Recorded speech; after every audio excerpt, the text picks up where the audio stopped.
Good morning mga kapatid. Tayo po yung i-start na ngayon. Pumunta po tayo sa ating mga upuan. Amen mga kapatid. Isa munang mapagpalang umaga sa bawat isa. Amen. Good morning po. At yun nga po, grabe ang bilis ng panahon. No? 3 weeks na lang at 2025 na. Dati iisipan natin yung mga bayarin natin ng January, kung paano natin mababayaran. At syempre, kung pinagdadaanan natin yung mga problema. Pero ngayon, December na at kinaya natin. Amen? At kakayanin pa tayo sa ating Panginoon. Amen?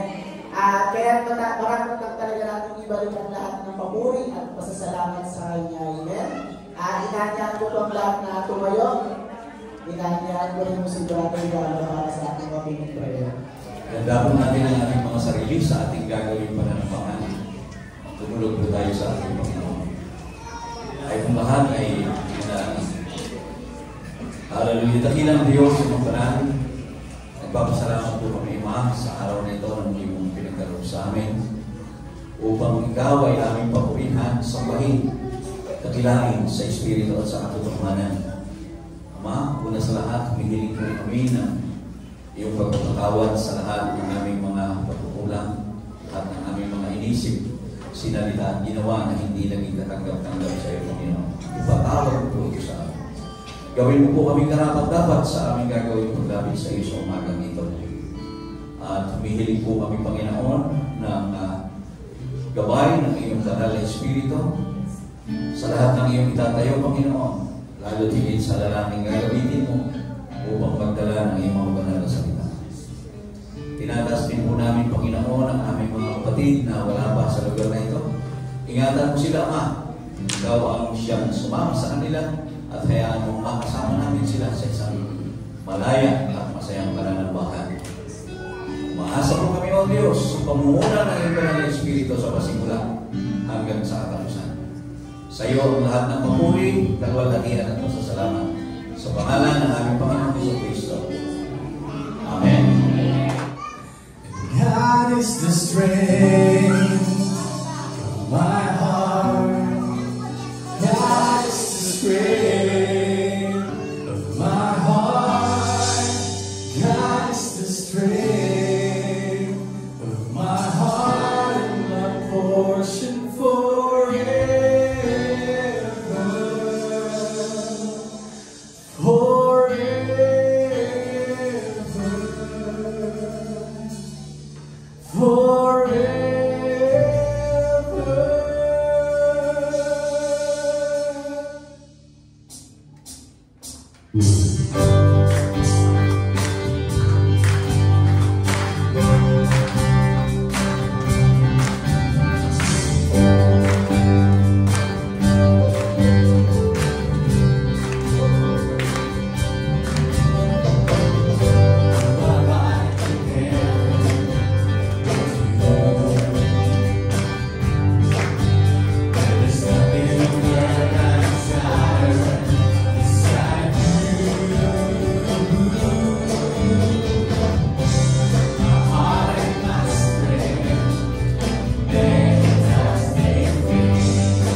You're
Search for all eternity long and find there is none like you.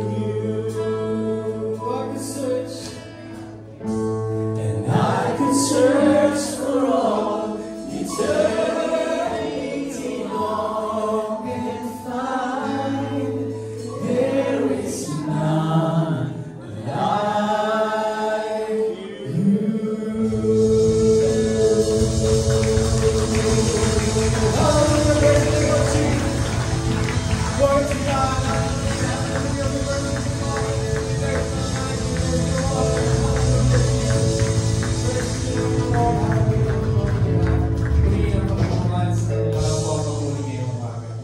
Gusto ko lang i-share sa inyo mga kapatid, itong verse na parang kung gamit na talaga siya mga kapatid sa Jeremiah 29 verse 11. For I know the plans I have for you, declares the Lord, plans to prosper you and not to harm you, plans to give you a hope and a future. Amen mga kapatid. Na-realize ko lang mga kapatid kasi itong verse na talagang sobrang epekto rin talaga sa ating lahat mga kapatid. Di ba? Bago pumasok itong taon na itong 2024, ang dami natin gustong gawin, gustong mangyari, pero may mga hindi nangyari, may mga nangyari, at may mga binigay ang Lord na hindi natin hinihingi mga kapatid. Kaya napakabuti talaga ng ating Panginoon mga kapatid na hindi man natin hingin sa kanyang lahat, pero kung ano yung will ng Lord sa buhay natin, talagang ibibigay ng Lord para sa ating mga kapatid. Amen? At syempre mga kapatid, alam din ng Lord ang mas makakabuti sa ating mga buhay mga kapatid. Kaya palagi lang tayo sumunod at ibigay ang buong tiwala sa Kanya. Amen? Amen. At syempre mga kapatid, may announcement din po tayo. Syempre, tuwing worship, dito na pala sa may December 22 po natin ay regular Sunday service pa rin po. At syempre, sa December 29 na po ay online service na po tayo mga kapatid. Bali, December 22 tsaka December, ano po yung next? 17? Next week po. Next week, ano pa rin po tayo? Dito pa rin po tayo mga kapatid. Ang online lang po natin ay December 29 po mga kapatid. At syempre, ang ating rap po ay next year na po sa January 11 mga kapatid. Amen? At ipadalangin na rin po natin ang nalikom na ikaw po. Lord, maraming pong salamat sa mga biyaya, sa mga blessings na inyo pong ibinagkaloob sa amin. At maraming salamat, Lord, sa mga nakapagbigay at sa mga hindi rin nakapagbigay, Lord, ay palagi na ay turuan din po kami, Lord, na maging masaya sa pagbibigay, maging mapagbigay palagi na at ibalik lahat ng nasa sa inyo, Panginoon po. At maraming pong salamat sa mga biyaya na ito. Magamit po ito sa ikakalaganan pa po ng inyong pong salita, sa ikaalam po pa po, Lord God, ng inyong pong ministeryo sa bawat isa po sa amin. At ganoon na rin po, Lord God, ay lalo niyo po pong i-bless ang mga pinagawa namin ng hanap buhay, sa mga business, sa mga araw-araw, Lord God. At palagi na, Lord, ay sa inyo po kami nagtitiwala at nananampalataya na kayo po ang mag-aayos sa ating buhay basta sumunod at magtiwala kami sa inyo at hindi niyo po kami nabubulalangin. Maraming pong salamat sa mga biyaya sa araw-araw na. Kaya sa inyo pong pinakamataas sa papuri at pasasalamat in Jesus' name. Amen mga kapatid. At ready na po ba ang lahat sa salita ng ating Panginoon? Amen. Ating nanilang ko po si Brother Long para sa salita ng ating Panginoon. Bago pa tayo magbasa ng salita ng Panginoon, muli tayong manalangin at umiling ng paggabay sa ating Panginoon ngayong umaga. Dakilang Diyos, mapagpalang Ama, purihin ka po sa umagang ito na muli. Naririto kami sa bahagi na kami ay makikinig ng iyong salita. Lord, hinihiling po namin muli ang paglalamis mo na gagamitin mo sa umagang ito, sa tao, Lord, na magsasalita ng iyong mga salita. Dalangin po namin, Panginoon, na langisan mo siya Ikaw, Panginoon, ang manguna sa kanya pong pagtuturo at nawa po, Panginoon, ang iyong karunungan ang ipagkaloob mo sa kanya, O God. At ganoon rin po, Panginoon, sa amin na makikinig ng iyong mga salita. Buksan mo ang aming mga pangunawa. Buksan mo higit ang aming mga puso upang maintindihan namin, Panginoon, ang iyong kalooban sa umagang ito. Ikaw, Panginoon, ang aming inaasahan, ang iyong banal na Espiritu ang siyang kumilos sa bawat isa na naririto, Lord. In the mighty name of Jesus Christ of Nazareth, we pray. Everybody say, Amen. If you have your Bibles with you, please open your Bible to the book of Proverbs, chapter 2. Babasahin po natin yung full chapter ng Proverbs. Ganito ang sabi ng Biblia, My son, if you receive my words and treasure up my commandments with you, making your ear attentive to wisdom, and inclining your heart to understanding. Yes, if you call out for insight and raise your voice for understanding, if you seek it like silver and search for it as for hidden treasures, then you will understand the fear of the Lord and find knowledge of God. For the Lord gives wisdom, for his mouth come knowledge and understanding. He stores up sound wisdom for the upright. He is a shield to those who walk in integrity, guarding the paths of justice and watching over the way of his saints. Then you will understand righteousness and justice and equity, every good path. For wisdom will come into your heart, and knowledge will be pleasant to your soul. Discretion will watch over you, understanding will guard you, delivering you from the way of evil, from men of perverted speech, who forsake the paths of unrighteousness to walk in the ways of darkness, who rejoice in doing evil and delight in the perverseness of evil. Men whose paths are crooked and who are devious in their ways. So you will be delivered from the forbidden woman, from the adulteress with her smooth words, who forsakes the companion of her youth and forgets the covenant of her God. For her house sinks down to death, and her paths to the departed. None who go her come back, nor do they regain paths of life. So you will walk in the way of the good, and keep to the paths of the righteous. For the upright will inhabit the land, and those with integrity will remain in it. But wicked will be cut off the land, and the treacherous will be rooted out of it. Kababalik po tayo sa ating mga upuan. Last week ay ibinahagi ng ating pastor ang patungkol sa godly wisdom. At meron dalawang klase ng wisdom existent dito nga sa ating mundo ginagalawan. The worldly wisdom and the godly wisdom. And we have learned, mga kapatid, na ang godly wisdom comes from the Lord. Nothing else.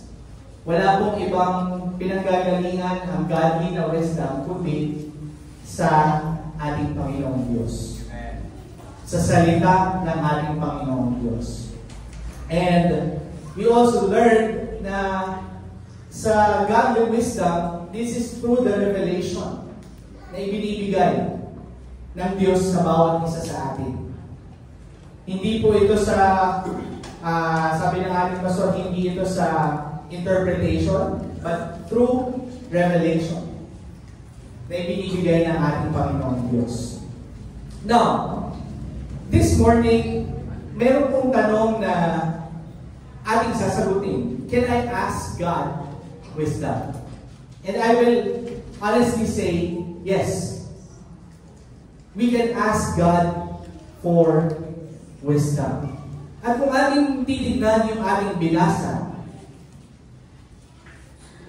si Solomon ay nagsulat nitong mga talatang ito na sinasabi sa atin ng mga tao, if you call out for insight and raise your voice for understanding, if you seek silver and search for it as forbidden treasures, then you will understand the fear of the Lord and find the knowledge of God, for the Lord gives wisdom. You see mga kapatid, the process of gaining wisdom, the process of asking God for wisdom, is knowing God. Knowing His words, searching for His words, searching for the knowledge of God. Yun ang paraan kung paano na ang isang tao ay magkakaroon ng karunungan.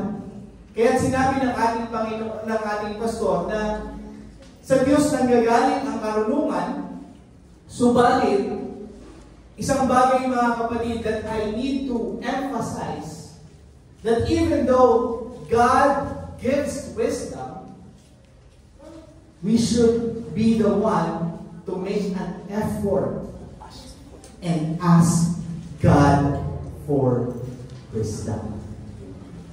He cannot give you wisdom without your efforts. Without our efforts.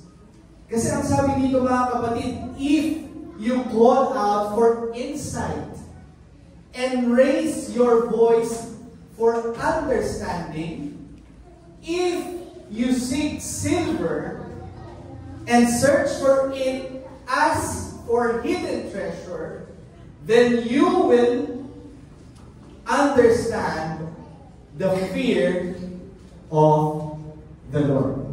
Binanggit natin mga kapatid, or binanggit ng ating pastor last week, the life of King Solomon, na kung saan pinagkalooban siya ng Panginoon, hiningi niya sa Panginoon ang karunungan, at sa kanyang karunungan na galing sa Panginoon, ito ay ginamit niya sa kanyang buhay. At sa kanyang buhay, he experienced failures. He experienced yung mga hindi magagandang bagay sa buhay. At sa kanyang conclusion, sabi nga natin, nakita natin na si King Solomon realized his mistakes, even though he is wise. He did not make use of God's knowledge and the fear of God in his life, in his all lifetime. May mga pagkakataon na ang karunungan na ipinagkaloob sa kanya ay nagamit hindi para sa pagkaunawa to find knowledge of God and to know the fear of the Lord. Amen. Yun ang sinasabi dito mga kapatid. If we want wisdom mga kapatid, sa ating mga buhay, the objective is to fear the Lord. So that when we fear God, we will have understanding and find the knowledge about God. Amen? Minsan mga kapatid, sa ating mga buhay,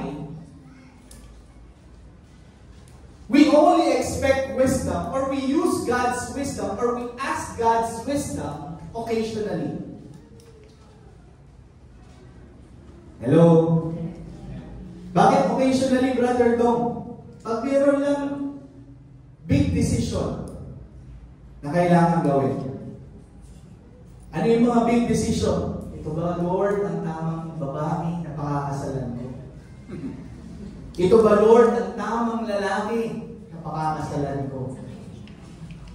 Minsan nga, hindi mo pa tinatanong. Mas madalas, tinatanong mo, Lord, ito ba yung tamang course? Minsan, hindi mo rin tinatanong. Lord, ito ba yung tamang trabaho? I need your guidance. I need wisdom for this decision sa buhay ko. We can ask God.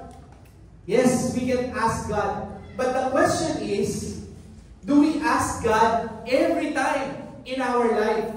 Do we seek God's understanding? Do we seek the knowledge of God in order to fear God? To regain wisdom? Remember, sabi ng ating pastor last week, the wisdom coming from the Lord, the objective of that wisdom is to only glorify God. To glorify God. Yun lang ang dahilan kung bakit may wisdom na ipinagkakaloob ang Diyos. Because He wants that every one of us will fear Him and understand about Him. About God.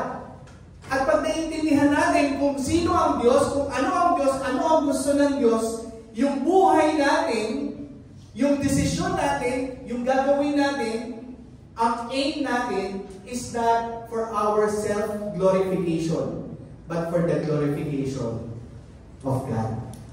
Amen. Amen? Palapakan natin ang ating Panginoon. So first key point, mga kapatid, that I'd like to share, that there should be an effort on our side. Hindi po pwede na nananalangin tayo ng wisdom coming from the Lord, but we don't read the Bible. Ang sabi dito, if you seek like silver and search for it as for hidden treasure. So yung salita ng Panginoon, mga kapatid, kung ang pagpapahalaga natin sa salita ng Panginoon ay katulad ng sinasabi dito ng more than treasure, hidden treasure, doon natin makukuha yung true wisdom coming from the Lord. And there will come a time, mga kapatid, na the more that we understand His words, the more that we know God, the more that we understand what God wants in our life. Minsan, mga kapatid, yung wisdom na hinihingi natin sa Panginoon because we want something in our life. Can you say amen? Para sa sarili natin. Hindi yung objective is to please God and to know what God wants for our life.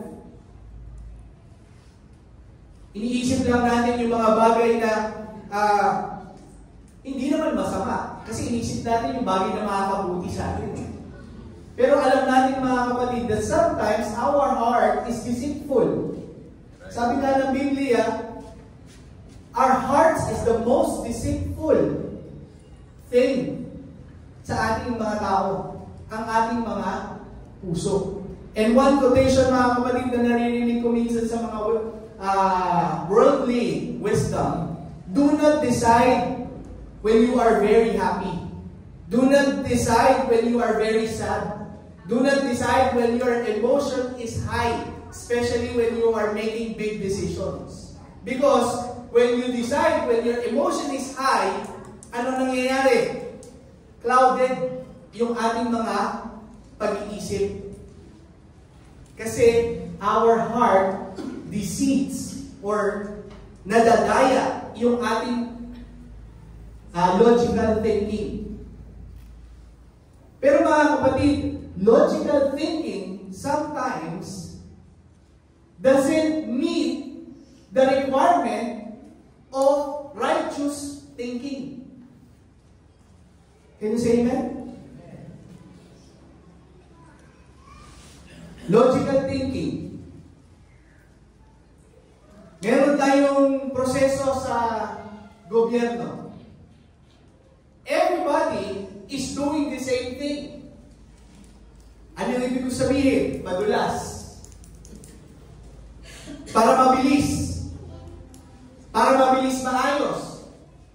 Logically, because everybody is doing it, and it seems right, you can also do it. Because everybody is doing it. Can you say amen? That's logical. Ginagawa nila eh. Hindi naman sila nahuli. Pwede naman. Pero, in God's wisdom, sabi dito, if you walk in integrity, and if you know the Word of God, you will not do it. And you will choose and make an effort to go to the right path. Amen? Ang sabi ng salita ng ating Panginoon, Matthew 6:33, seek ye first His kingdom and His righteousness. Marami sa ating mga kapatid, even in our parenting style, sometimes we depend too much in our own logical thinking.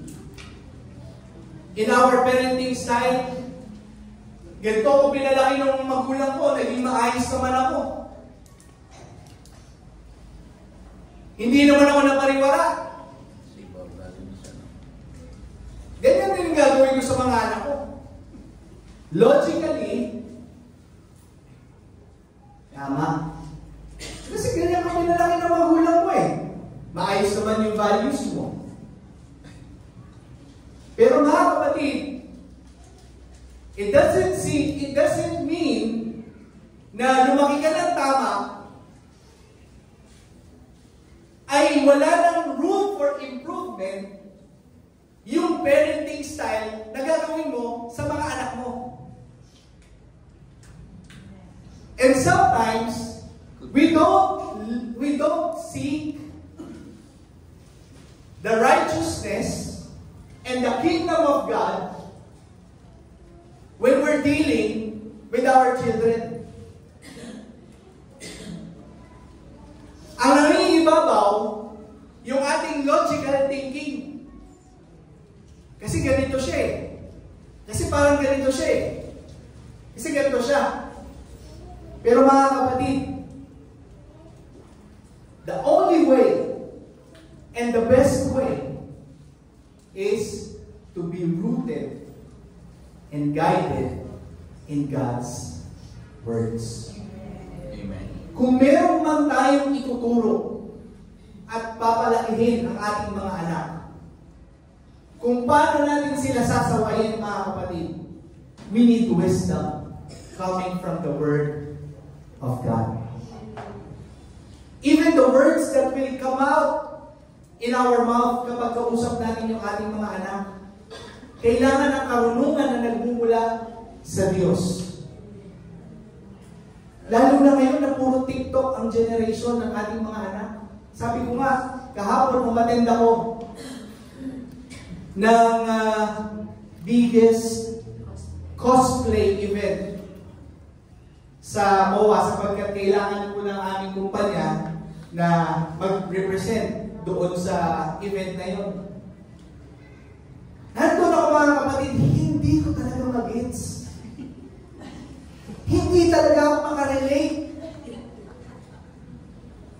Doon sa mga ayos, napipila sila ng pagkahaba-haba, na nakapila sila ng maayos ha. Ang tsatsaga. Tirik na tirik yung araw, alas 12 ng tanghali. Mainit mga kapatid, nakapayong na ako, hindi ako naka-costume. Naka-t-shirt lang ako, naka-pantalon, nakapila ko doon, mayroon akong payong. Init na ako. Samantalang sila punong-puno ng make-up. Meron pang mga costume na hindi po simpleng costume. Sobrang init na costume. At sabi ko nga mga kapatid, kung ako ang magulang nitong mga batang ko, hindi kita magigits. Hindi ako makaka-relate sa trip nyo.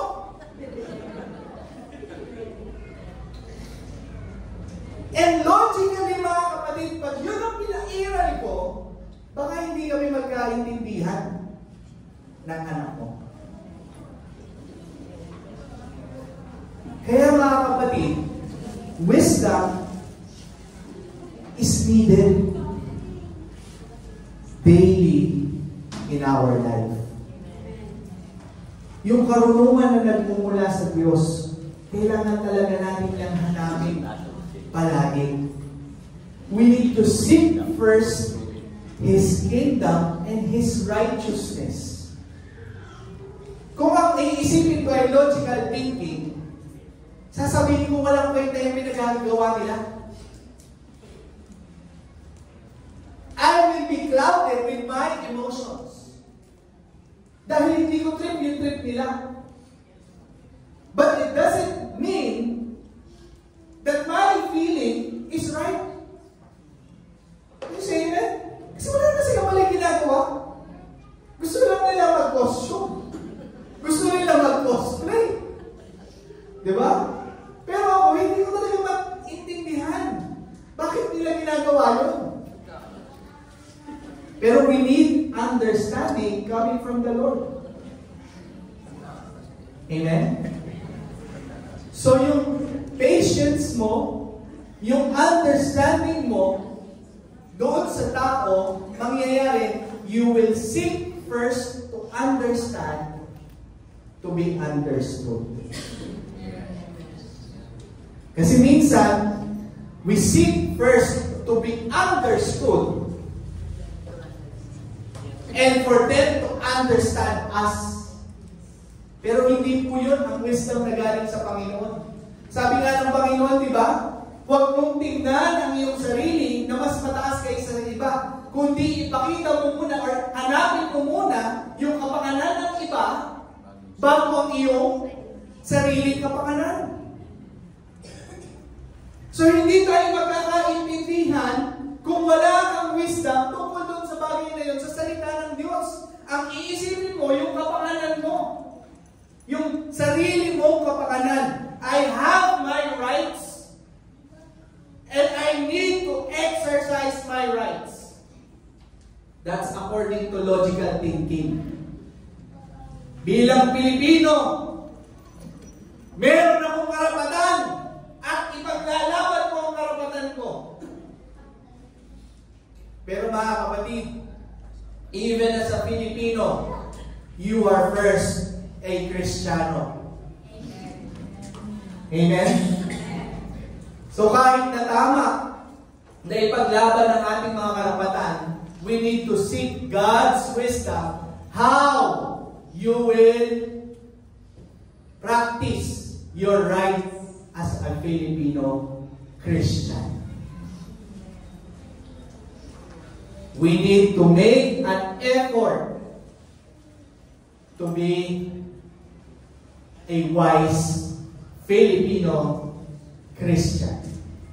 Huwag po tayong titigil dun sa wise Filipino. Dapat wise Filipino Christian. Sapagkat ang goal natin mga kapatid is to please God in our life. Palakpakan natin ang ating Panginoon.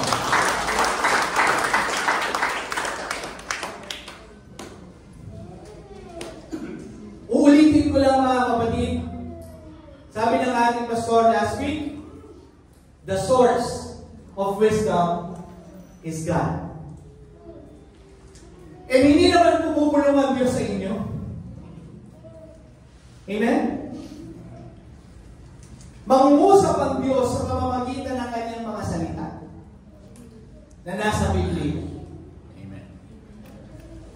At yung knowledge na yun na makikita natin sa Biblia, mga kapatid, sa pamamagitan ng pananalangin,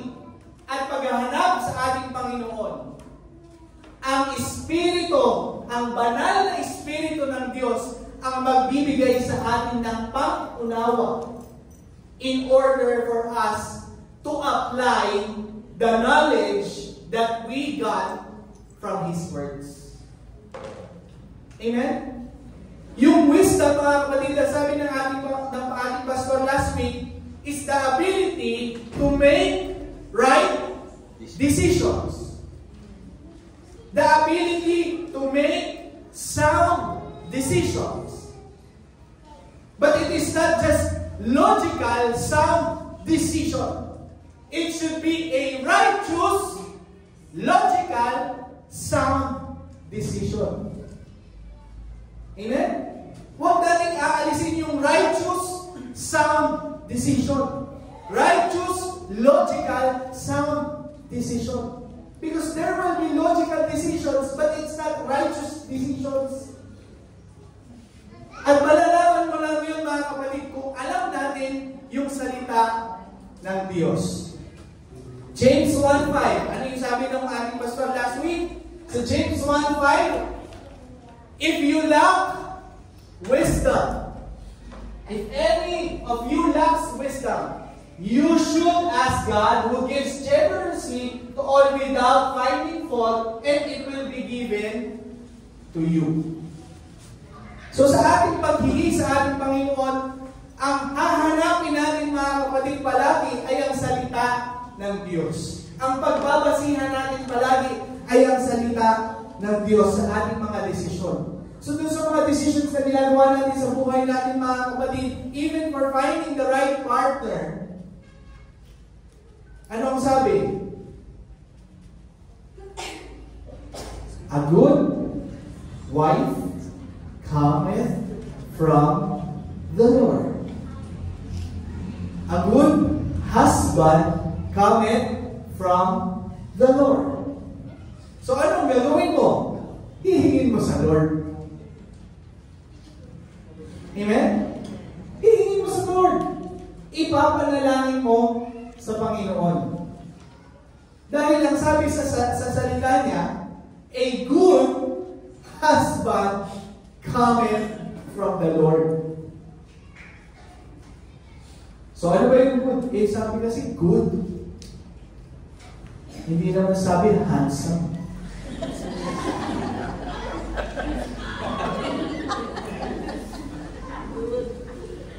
Gusto ko kasi yung pogi eh. Sabi good lang. Gusto ko kasi yung maganda eh. Sabi good lang. Pag sinabing good, lahat na yun, mga kapatid, pwedeng good looking din. Good character. Ayun. So, joke lang yun, mga kapatid. So pag sinabing good, lahat na yun. Physical, character, coming sa Panginoon. Full package, complete package yun pag hiningi natin sa Panginoon. Amen? So even sa ating pong mga resources, Pasko na ngayon, mga kapatid. Magpapasko na, Christmas season na. Who among you ask God for wisdom? How to spend your budget?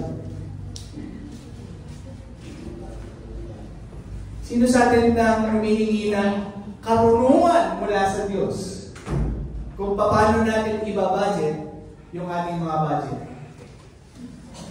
Minsan, yun po yung problema natin. Hingi tayo ng hingi sa Panginoon, Lord, please, bless me. Kapag nandiyan na yung blessing, nakakalimutan mo ng hingin sa Panginoon, Lord, I need wisdom how to use this blessing. Kaya ano nangyayari? Parang dumaan lang. Hindi ko alam kung saan napunta.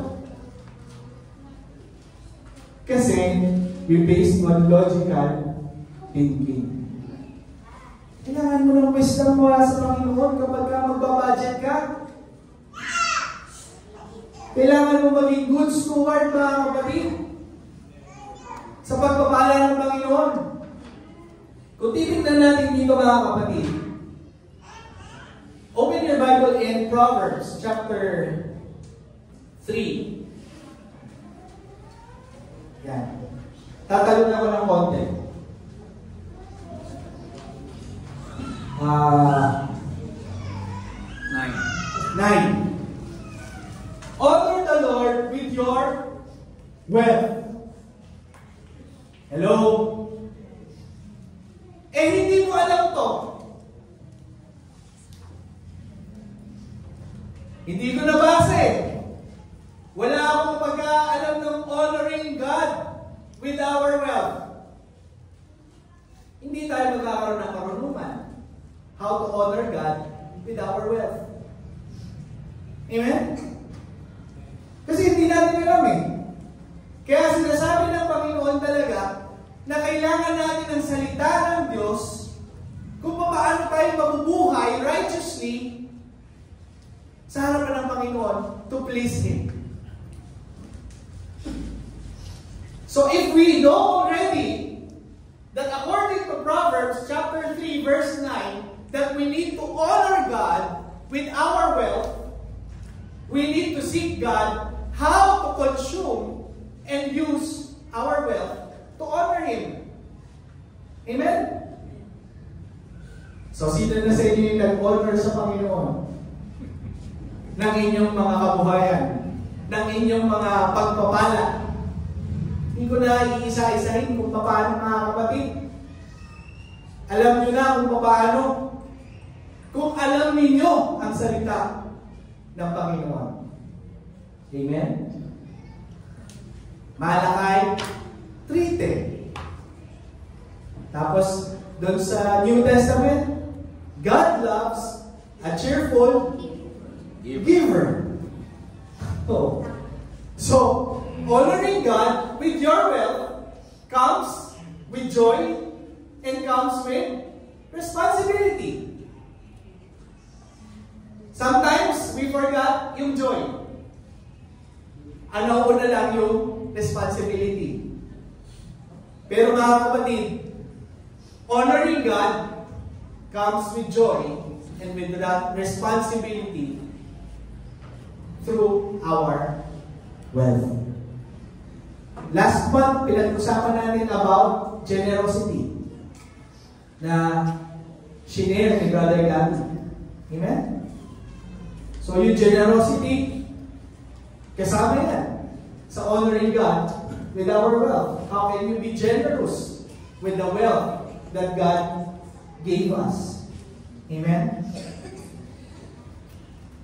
So, next mga kapatid, Ephesians chapter 6, verse 10 to 18.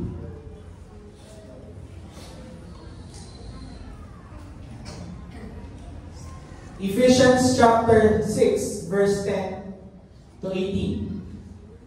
This is the armor of a Christian. Sabi dyan, finally be strong in the Lord and in His mighty power.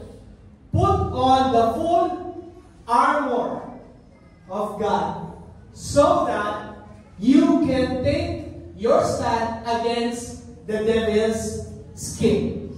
Kanina mga kapatid sa Proverbs, balik tayo sa Proverbs. Ang sabi,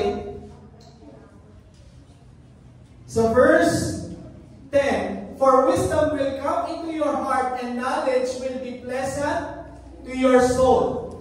Discretion will watch over you. Understanding will guard you to walk in the ways of darkness. Nakukuha natin? Ang karunungan is not there to make your life difficult. The wisdom coming from the Lord is for our own protection. Sabihin mo sa katabi mo, protection.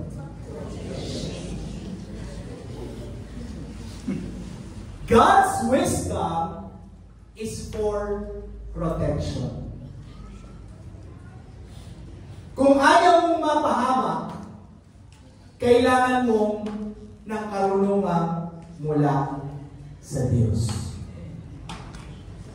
Minsan, kaya tayo napapahamak kasi ang inuuna natin, logical thinking.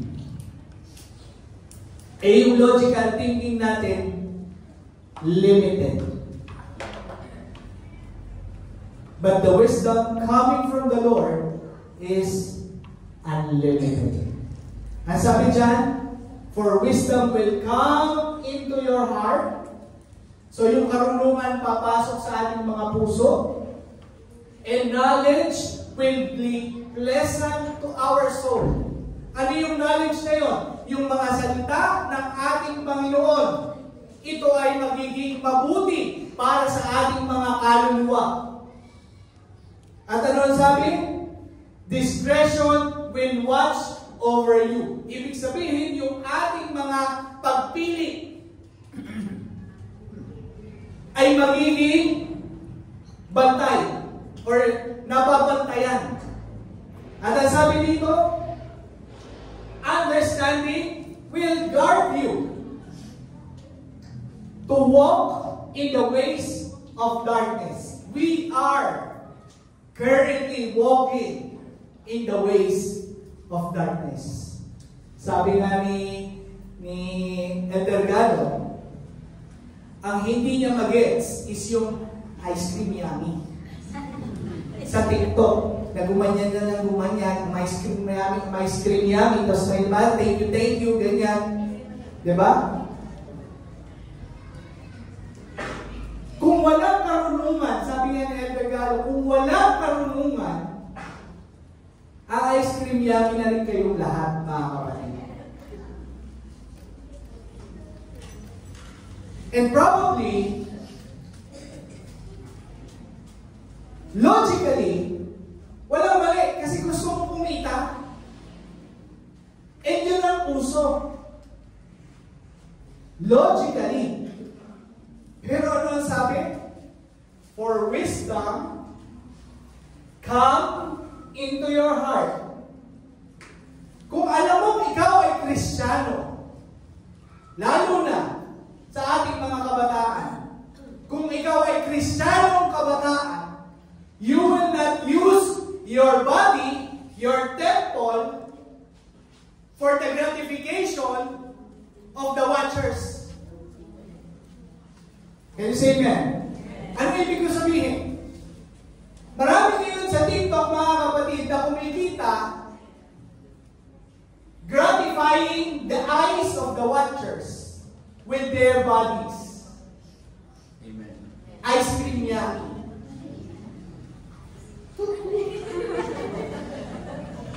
Diba? Yan ang pusong-puso ngayon at napakabilis kumita ng mga tao sa TikTok sa pagpapakita ng kanilang mga kalaswaan. At kung ikaw naman ay magulang at yung mga anak mo ay wala nang ginawa kundi manood ng tut-tut, anong karunungan ang makukuha ng mga anak mo? Tutut din. Tutut din. Kaya kailangan natin ng maging marunong, mga kapatid, maging matalino sa salita ng Diyos para bantayan ang ating mga anak in this fallen generation. Amen. At sabi niya, in darkness ways. Para maprotektahan tayo, mga kapatid. Para maprotektahan yung inyong mga anak. Kung minsan kasama pa yung nanay. Sa TikTok. Okay na. Don't get me wrong. Hindi po masama ang TikTok. Don't get me wrong. Those social media platforms were created for marketing purposes. Okay? For marketing purposes. To connect to their consumers. At yung consumer na yun, mga kapatid, Sabi nga ni Elder Gallo, ang binibili, yung mga walang kwenta. Logically, kung gusto mo kumita ng pera, gagawa ka ng walang kwenta. Logically. Because everybody is doing it, and it's okay. Because everyone is doing it. Pero sabi ko nga, if we are a Christian, hindi dapat logically lang umiiral sa atin. It should be logical and righteousness. Will it glorify God doing tutut? Kapag ikaw ay nag-post, will it glorify God? Wala namang masama. But the question, will it glorify God? Pero need natin ang karunungan doon, mga kapatid. Because what will glorify God if you don't know the Word of God? Sa tingin mo, it glorifies God. Because you don't know the Word of God. You didn't know that your temple should be offered as a living sacrifice, holy and acceptable unto the Lord. Eh, hindi mo alam yun. Hindi natin alam yun. Kasi hindi natin binabasa yung salita ng Panginoon. So hanggang doon lang tayo sa, ay, nag-glorify ko naman ang Lord because this talent is coming from the Lord. Pero hindi natin nakalimutan natin na ang sabi ng Biblia, the Word of God, according to His words, that we should present our bodies to God, holy and acceptable to Him. So, kailangan natin ng mga kapatid. We need wisdom. Again, hindi po masama ang TikTok. Ang masama, yung gagawin hindi maganda sa pamamagitan ng TikTok, ng Facebook, ng Instagram. Yun po yung kailangan ng karunungan. And for us to be protected, mga kapatid, hindi ko yung parang mahirapan. Tandaan ninyo, hindi tayo binibigyan ng salita ng Diyos para tayo mahirapan. Binibigyan tayo ng salita ng Diyos para tayo proteksyonan. It's a protection para sa ating mga buhay. Amen? So kung ayaw natin, mga kapatid, ng protection, ang mangyayari sa ating destruction. Amen? Balik tayo dun sa Ephesians chapter 3. Verse 6, verse 10.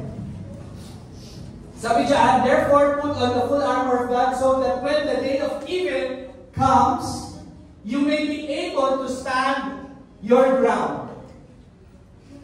So may mga pagkakataon, mga kapatid, that the day of evil will come and you need to stand your ground. If we don't have the wisdom coming from the Lord, we don't have the knowledge of God, the fear of God, we cannot stand on the days of evil.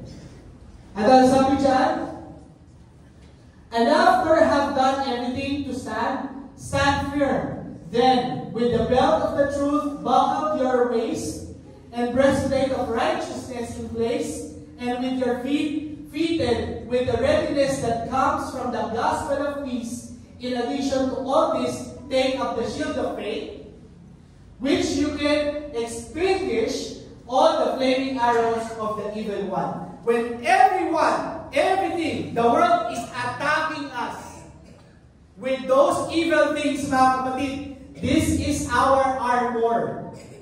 Ito po ang ating sandata. At kung wala tayo nitong pagkakaalam sa salita ng Diyos dito sa armor na ito, mga kapatid, babagsak tayo. Mawawala tayo.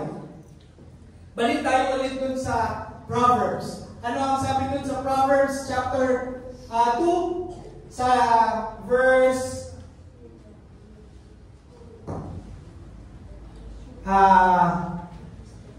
17. Sabi sa 17, who forsakes the companion of her youth and forgets the covenant of her God. Wisdom is a choice. If you know the Word of God, you need to choose to obey and follow to gain wisdom. Sabi dyan, for her house sinks down to death. Sino yun? Who forsakes? Kumakalimot, sinasadyang kalimutan, sinasadyang baliwalain yung salita ng Diyos, yung karunungan ng Diyos, yung pagkaalam sa kalooban ng Diyos. Sinasadya. Who forsakes the companion of her youth and forgets the covenant of her God. Tayo na yung mga tao, yung mga Kristiyano na kinakalimutan or binabaliwala yung covenant na binigay ng ating Panginoon through the gospel of Christ, kinakalimutan, ganyan ang mangyayari. Ano sabi dyan? For her house sinks down to death. Yan ang ayaw ng Diyos na mangyari sa atin bilang mga Kristiyano. He wants us to have the life, the abundant life that He wants for us. But that abundant life, mga kapatid, comes wisdom. Coming from the Word of God. And nasabi dyan, none who go to her come back. Kita nyo? Nakakatakot. Yun daw mga tumalikod, hindi na bumabalik. Kaya huwag kayo tatalikod. Baka hindi kayo makabalik. At ang sabi dito, nor do they regain the paths of life. Ano nangyayari? Mas lalo silang magiging miserable. Miserable yung magiging buhay nila. Sabihin natin, Brother Tom, yung ibang nakita ko, hindi. Ang lalaki nga ng bahay. Ang dami ng kotse.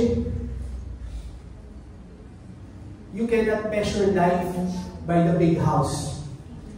You cannot measure life by the number of cars na meron siya. Kahit na meron siyang mansyon, meron siyang maraming kotse, hindi natin pwedeng sabihin that he has a good life. Hindi po yun ang basihan. You can have all this but you don't have peace. You don't have sleep. You don't have appetite. You don't have healthy life. You cannot enjoy the riches and the blessings na meron ng Panginoon na meron ka galing sa Panginoon. Dahil hindi ganon ang blessing ng Panginoon. Ang favorite verse ni Daddy, the blessing of the Lord, He makes it rich and He adds no sorrow with it. Kung meron kang blessing ngayon at puro ka sorrow, it's not a life that God wants for you. Amen. Kung marami kang blessing ngayon, pero sorrowful yung blessing na yan, it's not coming from the Lord. Because the Lord bless and it makes it rich and He doesn't add any sorrow. Palakpakan natin ang ating Panginoon. So ano sabi sa 20? So you will walk in the way of the good and keep the paths of the righteous. For the upright will inhabit the land, and those with integrity will remain in it, but the wicked will cut off the land, and treacherous will be rooted of it. Rooted out of it. So mga kapatid, we can ask God for wisdom. But we should make an effort. Amen. Number one, we need to make an effort. Number two, source is the Word of God. Through God Himself, by His Holy Spirit. Amen? Number three, the wisdom of God protects us. It will protect you. And lastly, mga kapatid, wisdom is a choice. It's a choice. You need to make a decision if you will follow God's wisdom or not. Amen? Amen. Palakpakan natin ang ating Panginoon. Glory to Jesus. So Proverbs 2 reminds all believers, tayong lahat mga kapatid, that wisdom is both a gift and a goal. Can you say amen? Isa siyang regalo at isa siyang goal na dapat nating abutin. Amen? And that goal, mga kapatid, it aims to guide us to a righteous life. To glorify God. So yung goal na yun, mga kapatid, dun sa wisdom na hinihingi natin sa Panginoon, ang goal natin nun is to be righteous in the sight of God and to glorify God in our life. Palakpakan natin natin, Panginoon, tayo lahat ng tumayo sa mga kagang. Glory to Jesus.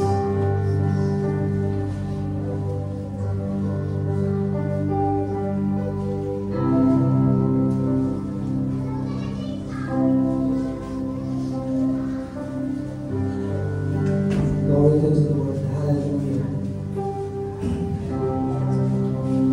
Jesus. We need your Holy Spirit, Lord.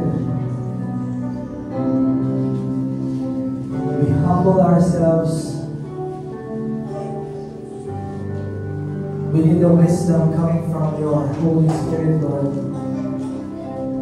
Sa aming po mga desisyon, sa aming mga buhay, Panginoon, tulungan mo kami, Panginoon. Tulungan mo kami, Panginoon. Ituro mo, Panginoon, kung ano po ang pinakamalina na desisyon magbibigay luwalhati, Panginoon, sa iyong pangalan.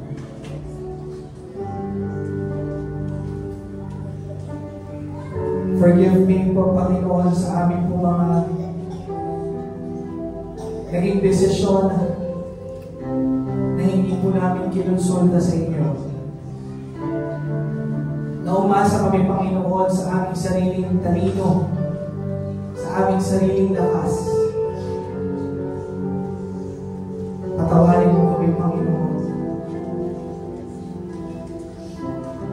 Subalit ngayong umaga, Panginoon, kami nagpapakumbaba. Humihiling, Panginoon, ng iyong pagkabay, ng iyong karunungan sa aming mga buhay.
Call the name of Jesus.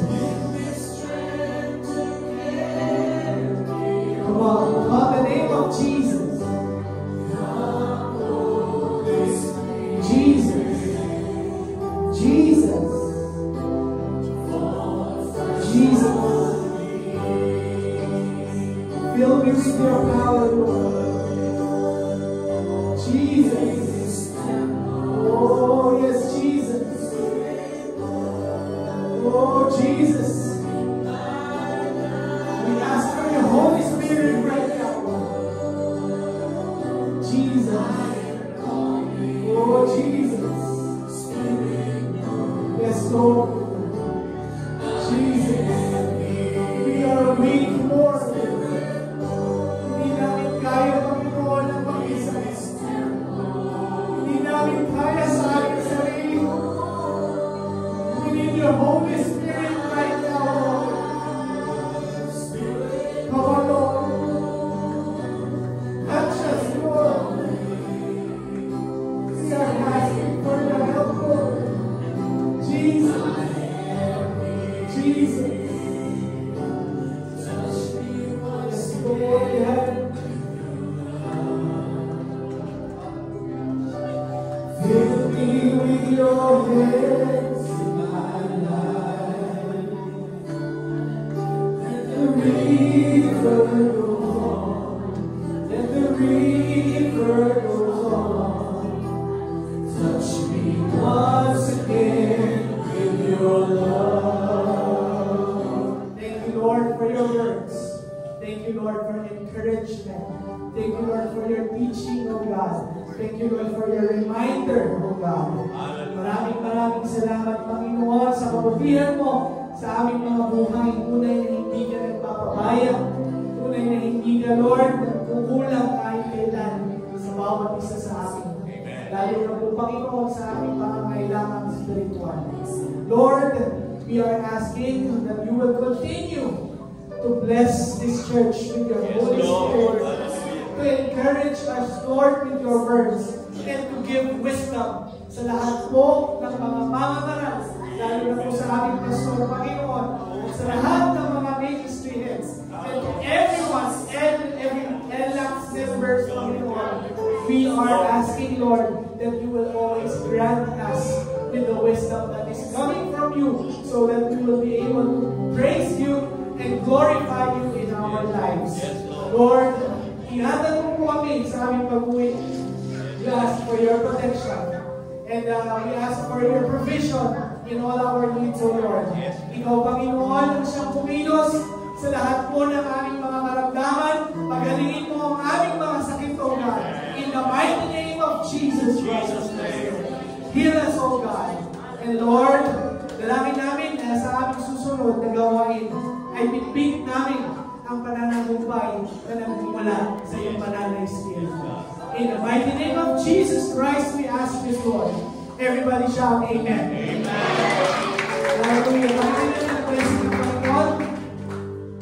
Farewell, brethren. May the Lord of God, of peace, of His love, the Spirit of love and peace be with every one of us. And may the Lord gives us wisdom every day of our life. Hear this peace in Jesus' name.